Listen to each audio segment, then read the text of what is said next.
एक सफल मानर्थ उपसेनानीको जीवनी कथा यस प्रकार छन्। भन्छ नि, हरेक मान्छे जन्मेपछि सफलताको पछाडि मात्र दौडिरहन्छ, तर सफलताको परिभाषाहरू भने बेग्ला बेग्लै हुन्छन्। कुनै एक परिभाषाभित्र हाम्रो रविन्द्र पण्डित छेत्री दाजुको जीवन कथा नै उदाहरणीय बनेको छ। नमस्कार, म अक्कल बहादुर स्याङतान। स्वागत छ तपाईहरूलाई यो सानो सम्मान कार्यक्रम भिडियोमा। मध्य नेपाल नगरपालिका 5 सिमले लमजुङका बुवा वीरबहादुर पण्डित छेत्री र आमा गौरीदेवी पण्डित छेत्रीका माइला छोरा हुन् रविन्द्र पण्डित छेत्री। यो कथा एक सिपाहीबाट मानर्थ उपसेनानीसम्मको यात्रा हो। पहाडी जिल्ला लमजुङको शान्त र रमणीय गाउँ सिमले, जहाँ प्रकृतिले आफ्नो सुन्दरता छरेको छ। त्यही माटोमा 2034 साल पुस 29 गते आमा गौरीदेवी पण्डित छेत्रीको कोखबाट रविन्द्र पण्डित छेत्रीको जन्म भयो। माइला सन्तानको रूपमा जन्मिएका रविन्द्रको काँधमा सानैदेखि जिम्मेवारीको भारी थियो। सामान्य किसान परिवारमा हुर्केका रविन्द्र गाउँकै विद्यालयमा प्रारम्भिक शिक्षा हासिल गरे। उहाँको बाल्यकाल गोठाला मेलापात गरेर गाउँले जीवनको सरलतामा बित्यो, तर उहाँको मनमा सधैँ केही ठुलो र देशको सेवा गर्ने ठुलो चाहना थियो। रविन्द्र पण्डित देशको सेवा गर्ने आफ्नो सपनालाई साकार पार्ने निर्णय लिएर विक्रम सम्वत 2054 असोज 13 गते नेपाली सेना जस्तो गौरवशाली संस्थामा सिपाही पदमा भर्ना हुनुभयो। यो दिन उहाँको लागि जीवनको महत्त्वपूर्ण मोड थियो। सैनिक तालिमको कठोरता र अनुशासनले जीवनलाई नयाँ दिशातिर डोर्यायो। हरेक चुनौतीलाई अवसरको रूपमा लिएर आफ्नो कर्तव्यमा कहिल्यै पछि हटेनन्। इमान्दारी, लगनशीलता र आज्ञाकारिताले गर्दा छोटो समयमै आफ्ना अधिकृतहरूको प्रियपात्र बने रविन्द्र पण्डित छेत्री। सैन्य सेवामा प्रवेश गरेको केही वर्षपछि तनहुँ जिल्ला म्याग्दी गाउँपालिका पिपलडाँडा 26मा बसोबास गर्नुभएका बुबा रामबहादुर थापा र आमा लक्ष्मी थापाको कोखबाट जन्मनुभएका हिमाला थापासँग 2057 साल फागुन 14 गते वैवाहिक सम्बन्धमा जोडिनुभयो। उहाँको 2 सन्तानमध्ये जेठो छोरा निश्चल र कान्छो छोरा रोनित हुन्। 2 सन्तान बाबा जस्तै अनुशासन, मेहनती र आत्मविश्वासको बाटोमा अघि बढ्दैछन्।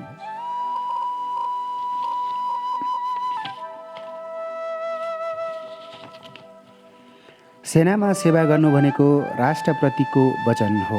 आफ्नो जीवनका किम्ती वर्षहरू देशको सुरक्षामा बिताउनुभयो। कडा तालिम, हिमालदेखि तराईसम्मका मिसन, हरेक कठिनाई उच्च मनोबलका साथ पुरा गर्नुभयो। समयसँगै अनुभव, इमान र समर्पणको कदर हुँदै गयो। आज ती मेहनतका वर्षहरू फलदायी बनेका छन्। सेनाको सिपाहीबाट सुरु भएको रविन्द्र पण्डित छेत्रीको जीवन 2082 साल 6 महिना 10 गते मानर्थ उपसेनानीको पदमा पदोन्नति हुनुभएको छ। यो पद केवल पद होइन, यो जीवनभरको योगदान र कर्तव्यनिष्ठाको सम्मान हो। कुनै सफलताको पछाडि परिवारको नै सबैभन्दा ठुलो शक्ति हुन्छ भन्ने कुरा यहाँनिर प्रमाणित हुन्छ। रविन्द्र पण्डित छेत्री आज जहाँ पुग्नु भएको छ, मानर्थ उपसेनानी जस्तो सम्मानित पद, समाजको सम्मान, सहकर्मीहरूको माया, त्यो सबै केवल रविन्द्र दाइको मेहनतले मात्र सम्भव भएको होइन। जिन्दगीकै आधार जस्तै खम्बा श्रीमती हिमाला थापाको योगदान उत्तिकै गहिरो छ। घर व्यवस्थापन, छोराहरूको पढाइ र समाजमा उभिनुपर्ने यी सबै काम हिमालाले एक्लै सम्हालिन्। कहिलेकाहीँ सफलताको पछाडि उभिएका मान्छेहरू कसैले देखिँदैनन्, तर वास्तविकतामा रविन्द्र पण्डित छेत्री जस्तो इमान्दार सैनिकको सफलताभन्दा पहिलो उभिएर बल दिने हिमाला थापाको त्याग, धैर्य र माया हो। रविन्द्र जहाँ छन् त्यहाँसम्म पुर्याउने बाटो उनले एक्लै हिँडेका होइनन्। उनको छेउछाउ सधैँ उभिएकी थिइन् आत्मविश्वासी, सरल र दृढ मनकी श्रीमती हिमाला थापा।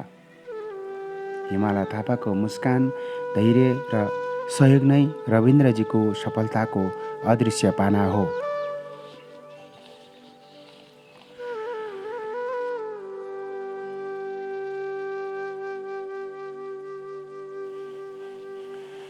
यसै सन्दर्भमा मानार्थ उपसेनानी रविन्द्र पण्डित छेत्री र धर्मपत्नी हिमालाज्यूले तीनधारा सांस्कृतिक समूह टोलीलाई शुभकामना तथा बधाई कार्यक्रमको लागि 2082 साल कार्तिक 22 गते उहाँकै भिनाजु रामचन्द्र र दिदी निरा अधिकारीज्यूको घर आँगनमा सहभागी हुन आह्वान गर्नुभएको थियो। तीनधारा सांस्कृतिक समूहले पनि आफ्नो समूहका कुनै पनि सदस्यहरूको विशेष क्षणहरूमा सम्मान गर्ने परम्परा राख्दै आएको छ। त्यही परम्परा अनुसार समूहका अग्रजहरूदेखि सदस्यहरू सबैको उपस्थितिमा खादा लगायत फुलमाला र मानार्थ उपसेनानीको पदोन्नतिको फोटो उपहार स्वरूप प्रदान गर्दै उहाँप्रति हार्दिक शुभकामना बधाई कार्यक्रम भव्य रूपमा सम्पन्न गरियो। त्यो क्षण भावनाले भरिएको थियो। गर्वले शिर उच्च भएको पल हामी आफैले पनि मनन गर्न सकिन्छ। मान्छे ठुलो पदले होइन, आफ्नो काम र व्यवहारले हुन्छ। साँच्चै रविन्द्रजीको मेहनत र निष्ठाले यो कुरा प्रमाणित गरेको छ।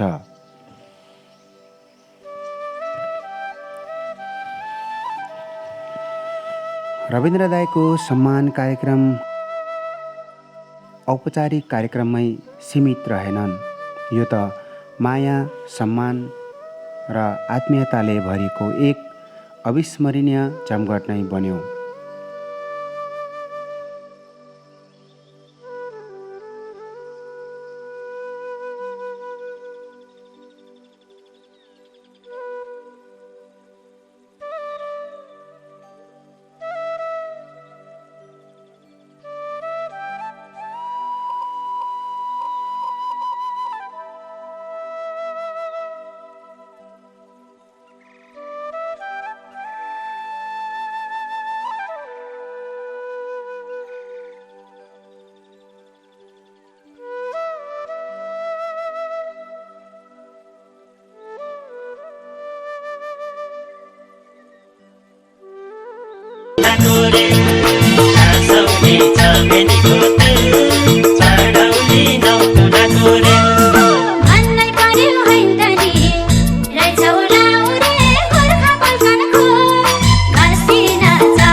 हेर नानी पहिलो छुट्टी आको, यही हो ज्यान सरकारी नुन पानी खाको।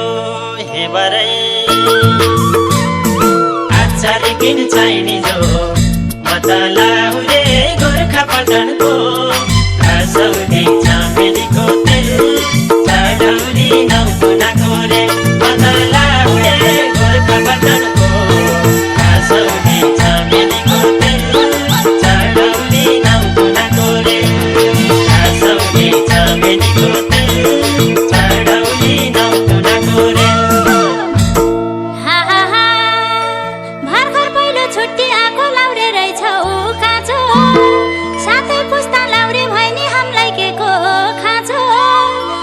सोझो केटो खोजिलाई छु माया साँचो। हे बरै भन्नै पर्यो हैन त नि, रहेछौ लाउरे गोर्खापल्टनको, घस्दिन चमेलीको तेल चढ्दिन नौतुनाको रेल। रहेछौ लाउरे गोर्खापल्टनको, घस्दिन चमेलीको तेल चढ्दिन नौतुनाको रेल। घस्दिन चमेलीको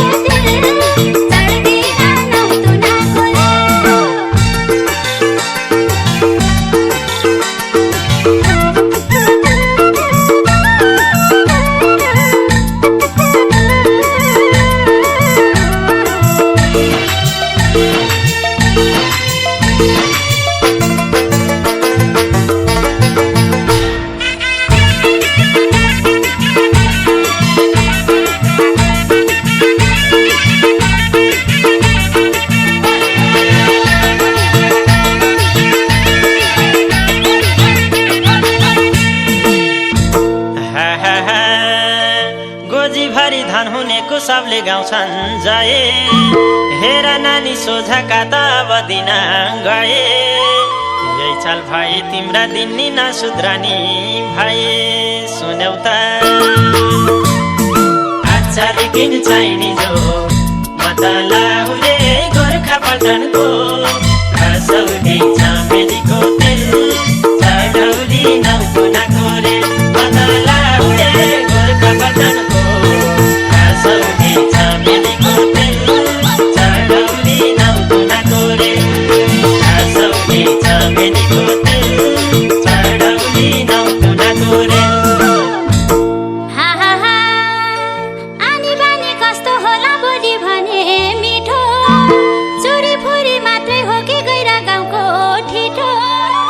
महिनाको ताली माली दुब्लाएर सिठो बिचरा भन्नै पर्यो हैन त नि, रहेछौ लाउरे गोर्खापल्टनको, घस्दिन चमेलीको तेल चढ्दिन नौतुनाको रेल। रहेछौ लाउरे गोर्खापल्टनको, घस्दिन चमेलीको तेल चढ्दिन नौतुनाको रेल। घस्दिन चमेलीको तेल चढ्दिन नौतुनाको रेल।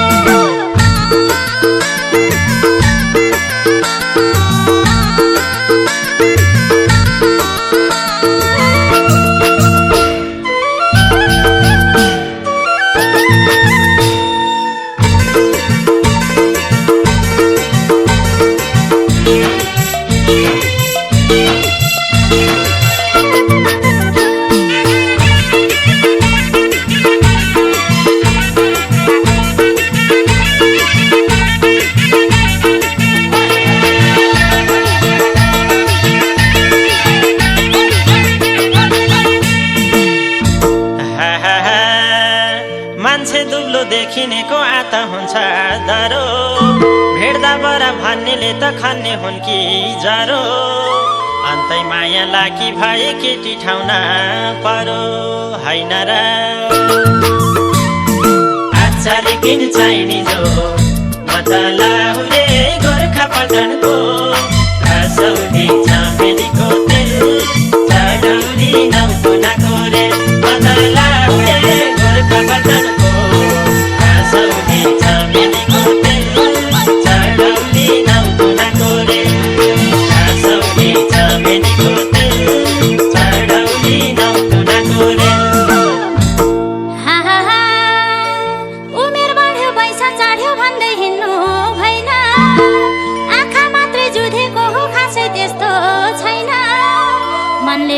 नगरी त कसैसित गइन सुन न भन्नै पर्यो हैन त नि रहेछौ लाउने गोर्खा बल्कनको घस्दिन चमेलीको दिल चढ्दिन नौतुनाको रेल रहेछौ लाउने गोर्खा बल्कनको घस्दिन चमेलीको दिल चढ्दिन नौतुनाको रेल घस्दिन चमेलीको दिल चढ्दिन नौतुनाको रेल अलकै बाडेर हे बाडेछ रेलीमै कुरकुरे भैसा छाडेछ ओइ बाडेछ बाडेछ रेलीमै कुरकुरे भैसा छाडेछ ओइ बाडेछ बाडेछ रेलीमै कुरकुरे भैसा छाडेछ ओइ बाडेछ बाडेछ रेलीमै कुरकुरे भैसा छाडेछ ओइ बाडेछ हे हिलो र माटो लाएको ज्यानमा अत्तरै छर्केछौ हे लाहुरै जाँदा गनाउँदै गाठ्यौ बसाउँदै फर्केछौ हे बसायो रेलीमै बस्नाले मलाई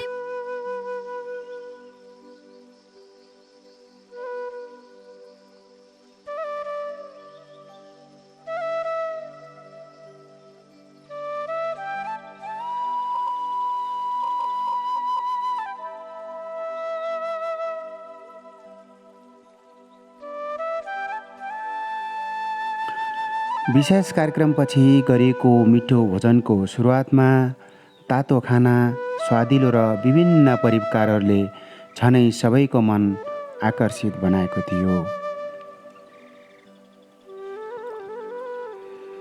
कुनै हतार थिएन, कुनै असहजता थिएन। मुस्कान सहित आपसी समझदारी र सहयोगी भावले भइरहेको यो दृश्य देख्दा लाग्थ्यो यो कार्यक्रम होइन, परिवारकै भोज हो। यसरी राम्रो व्यवस्थापन, स्वादिलो भोजन र आपसी सहयोगका कारण रविन्द्र दाइको सम्मान कार्यक्रम झनै सफल र सम्झनालायक बनेको छ।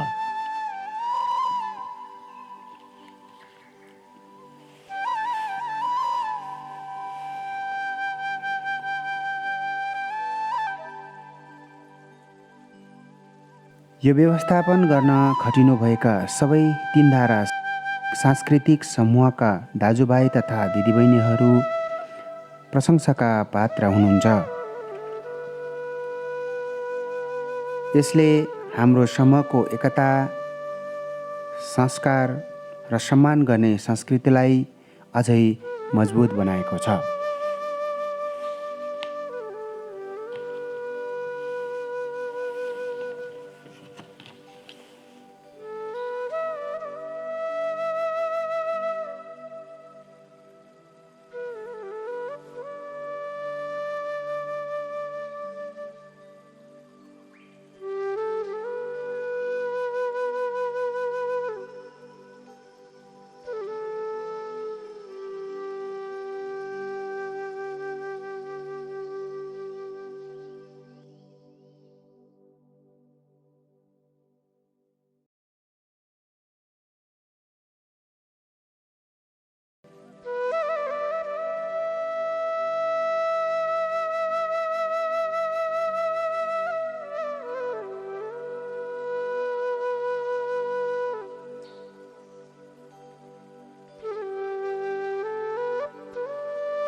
मिठो भोजन कार्यक्रम सम्पन्न भएपछि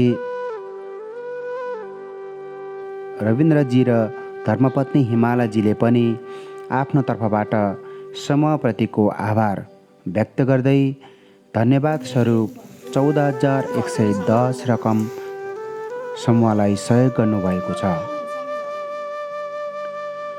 रविन्द्रजीको जीवनकथा हामी सबैका लागि प्रेरणादायी छ। सङ्घर्ष, धैर्यता, समर्पण र अनुशासनको बलमा जीवनमा जुनसुकै सफलता हासिल गर्न सकिन्छ भन्ने प्रमाण उहाँले दिएका छन्। आज उहाँको नाम मात्र होइन, उहाँको कर्मले पनि गाउँ, परिवार, सम्पूर्ण समुदायको शिर उच्च बनाउनु भएको छ।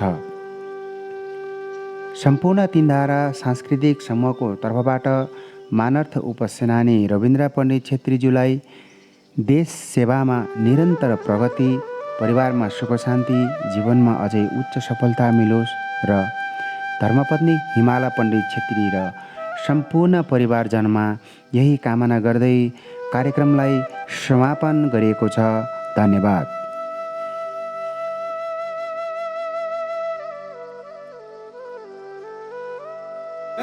रहेर सायद रविन्द्र सर भनेर नचिन्ने धेरै हुनुहुन्थ्यो होला, किन भन्दा ढुङ्गा बहिनीलाई धेरैले चिन्नुहुन्थ्यो, तर रविन्द्र सरलाई सायद थोरै मान्छेले मात्र चिन्नुहुन्थ्यो। र एउटा माध्यम रह्यो जहाँ धेरै मान्छेले धेरै हाम्रो व्यक्तिहरूलाई चिन्ने अवसर प्राप्त गर्नुभयो। यही नै ठुलो एउटा उपलब्धि हो भन्नु सक्छ। र हजुरको एउटा ठुलो हात्ती र ठुलो हजुरको एउटा विशेष कारणले हजुरले हामीलाई यसरी बोलाउनु भयो, यही ठुलो कुरो हो। र हामीले आज विभिन्न यसमा पनि उहाँको एउटा कार्यक्रम रह्यो, तर सहयोगी हात र दक्षिणा दिने हात धेरै ठुलो देखियो, किन भन्दा मान्छेको मन हो, यसमा स्वेच्छाले दिनु भनेको त्यो हृदयदेखि नै हामीले यसलाई मनन गर्नुपर्ने कुरा हो। र उहाँहरूले हृदयदेखि नै हामीलाई सहयोग गर्नुभयो, एउटा समूहलाई आफूले नै सहयोग गर्नुभयो, आफूले नै सहयोग गर्नुभयो। त्यही हामीले ठुलो रूपमा लिएका छौँ। र आजको यस कार्यक्रमबाट हामीलाई 14,110 रुपियाँ, 14,110 धेरै धेरै धन्यवाद। र यो रकम कहाँ कसरी खर्च हुन्छ, कसरी रहन्छ भन्ने कुरो मैले भनिराख्नु पर्दैन, सबै ठाउँमा भन्दा आएको छु। र हजुरहरू पनि समूहको सदस्य भएको हुनाले मैले वर्णन गरिराख्नुपर्ने अवस्था पक्कै भएन होला।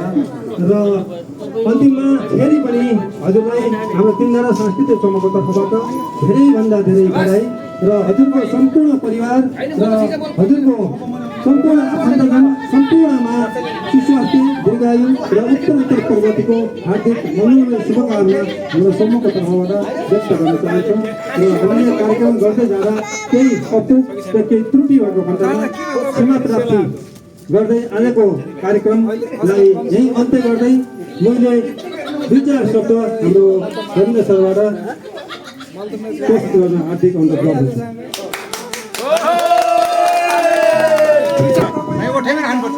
हजुर धन्यवाद कार्यक्रम सञ्चालकज्यू, यस तीनधारा सांस्कृतिक समूहका अध्यक्षज्यू, उपस्थित सम्पूर्ण सदस्यज्यूहरूमा म र मेरो परिवारको तर्फबाट यहाँहरूलाई सम्पूर्णलाई नमस्कार भन्न चाहन्छु। हाम्रो जुन चाहिँ हामीले आह्वान गरेको यस तीनधारा सांस्कृतिक समूहलाई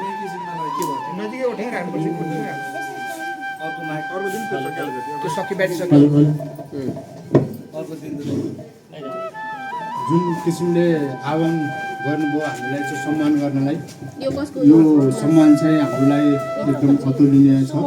त्यसको लागि म र मेरो परिवारको तर्फबाट यो तीनधारा सांस्कृतिक समूहलाई धेरै धेरै आभार व्यक्त गर्न चाहन्छु। साथै यस सांस्कृतिक समूह विशुद्ध समाज सेवा र त्यसपछि आफ्नो संस्कृतिलाई जोगाउने गर्ने उद्देश्यले स्थापना भएको हामीलाई पनि अवगत भएकै कुरा हो। हामी पनि लगभग 4 वर्ष 5 वर्ष यस समूहमा आबद्ध भएका छौँ। गर्ने सहयोग यहाँहरूलाई चाहिँ पूर्ण रूपमा अब आउने दिनहरूमा पनि गर्नेछौँ। त्यस्तै गरी चाहिँ जुन हामीले सम्मान पाइयो आज, यसको लागि चाहिँ सम्पूर्ण यो तीनधारा सांस्कृतिक समूह लगायत सम्पूर्ण सदस्यज्यूहरूलाई म हृदयदेखि नै धन्यवाद दिन चाहन्छु। साथै हाम्रो जुन यो सांस्कृतिक कार्यक्रमको आह्वान गरियो, हाम्रो दाजु जुन हामी बसिरहेको घरमा चाहिँ उहाँको वार्षिकी असौच परेको कारणले गर्दाखेरि हामीले त्यहाँ कार्यक्रम सञ्चालन गर्न सकिएन। जुन चाहिँ हाम्रो मेरो आदरणीय भिनाजु दिजुले चाहिँ यो घर भनौँ न उहाँको जुन घर परिसरमा उपलब्ध गराइदिनु भयो उहाँहरूलाई पनि म हृदयदेखि नै धन्यवाद दिन चाहन्छु। अन्तमा यस समूहमा आबद्ध जति पनि हुन्छ सदस्यज्यूहरूलाई उहाँहरूको उत्तर प्रगति सुस्वास्थ्य दीर्घायुको कामना मेरो 2 शब्द यहीँ अन्त गर्छु। सबैलाई